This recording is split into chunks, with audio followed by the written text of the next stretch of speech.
تفتكر فعلا في قوة خفية بتحرك رغباتنا وتشكل حياتنا؟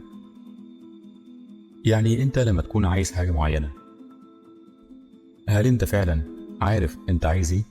ولا بتحاول تقلد وتعمل زي ناس انت بتشوفها ناجحة وبتحاول تبقى زيها؟ لو انت شايف ان الكلام ده صح وعايز تعرف ليه الناس بتعمل كده، يبقى اهلا بيك معانا في نظرية التقليد.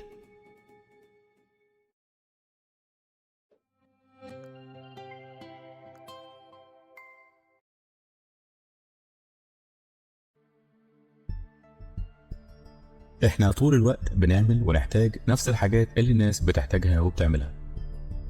طول الوقت عندنا نفس الطموح والأحلام، وده بيخلي الناس في نفس المجتمع شبه بعض لحد كبير وعندهم نفس الرغبات.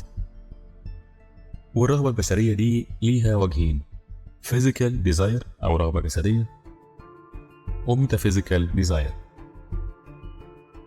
الفيزيكال desire بتعني الحصول على القيمة أو المنفعة، في حين ان الميتافيزيكال desire هي احنا بنحب نظهر قدام الناس ازاي، او ايه اللي احنا عايزين نوصله للناس من خلال الاشياء اللي بنستخدمها ونستعملها. يعني مثلا لو انت جعان فدي رغبة جسدية، ممكن تاكل اي حاجة وتشبعها، وممكن في نفس الوقت تخرج تاكل بره، وهنا هتختار مكان يعزز من تصورك عن نفسك وهويتك والصورة اللي انت هتحب الناس تشوفك فيها. وهنا انت بتحاول تشبع كمان رغبتك الميتافيزيقية.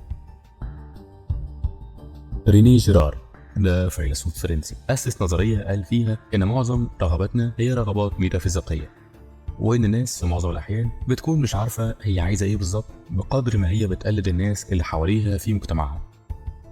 وطالما إحنا بنقلد بعض فده هيخلينا شبه بعض لحد كبير وعندنا نفس الرغبات، وده بيخلي فيه منافسة كبيرة بينا. الناس اللي بتتسابق على دخول أولادها كليات معينة عشان المجتمع بيسميها كليات قمة، بغض النظر عن اهتمامات أولادهم ورغباتهم الحقيقية، بس بهدف الوجاهة الاجتماعية وعشان ما يبقاش أقل من ابن فلان.